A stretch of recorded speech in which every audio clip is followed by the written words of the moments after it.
Vote কেন্দ্রে কেন্দ্রীয় বাহিনীর সঙ্গে বচসায় লাভলি মৈত্র।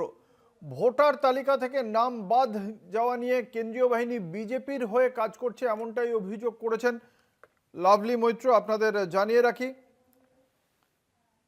সোনারপুর কেন্দ্রে তৃণমূল কংগ্রেসের প্রার্থী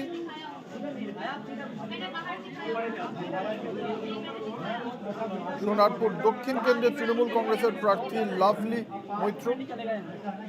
এই কেন্দ্রে বিজেপির প্রার্থী রূপা গঙ্গোপাধ্যায়, পারমিতা দাশগুপ্ত বামেদের প্রার্থী, সুব্রতা দত্ত এই কেন্দ্রে কংগ্রেসের প্রার্থী। লাভলি মৈত্র কেন্দ্রীয় বাহিনীর সঙ্গে বচসায়। আমাদের সঙ্গে রয়েছেন আমাদের প্রতিনিধি সুখদেব দে। কি নিয়ে এই বচসার সূত্রপাত?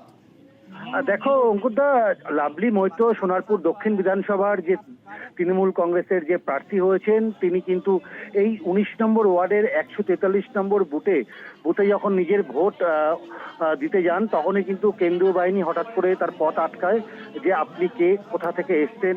তখন লাভলি মৈত্র তিনি কিন্তু তার আইডি বের করে দেখান। তারপরেও কেন্দ্রীয় বাহিনী যারা রয়েছেন তারা কিন্তু সন্তুষ্ট নয়। তারপরেও কিন্তু তার সাথে এক প্রকার বচসা বেঁধে যায়। তারপরে বেশ কিছুক্ষণ পরে কিন্তু কেন্দ্রীয় বাহিনী তাদের এই লাভলি মৈত্র যে তৃণমূল প্রার্থী তাকে কিন্তু ভেতরে ঢুকতে দেয়। তারপর তিনি কিন্তু তার ভোটটা দেন। ভোট দিয়ে বেরিয়ে এসে তিনি কিন্তু সংবাদ মাধ্যমের কাছে কিন্তু তিনি কিন্তু তার ক্ষোভ উগড়ে দেন। তিনি বলেন কেন্দ্রীয় বাহিনী কিন্তু বিজেপির হয়ে কাজ করছেন, কেন্দ্রীয় বাহিনী এরকম করে মানুষকে হয়রানি করছেন।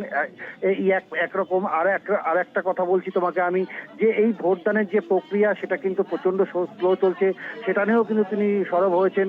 বিভিন্ন বিষয় নিয়ে কিন্তু কেন্দ্রীয় বাহিনীর উপরে এক প্রকার ক্ষোভ উগড়ে দিয়েছেন। অঙ্কুর, কোনো অভিযোগ কি তিনি দায়ের করতে চলেছেন নির্বাচন কমিশনে?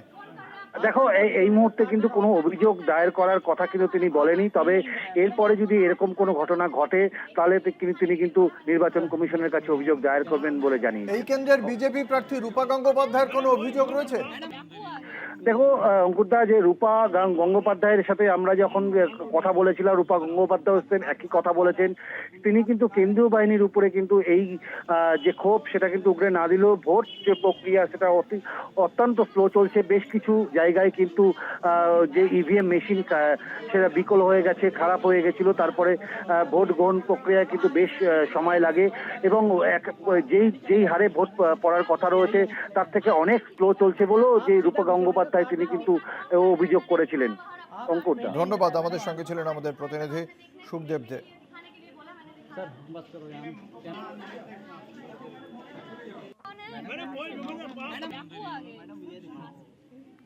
मैडम वो है ना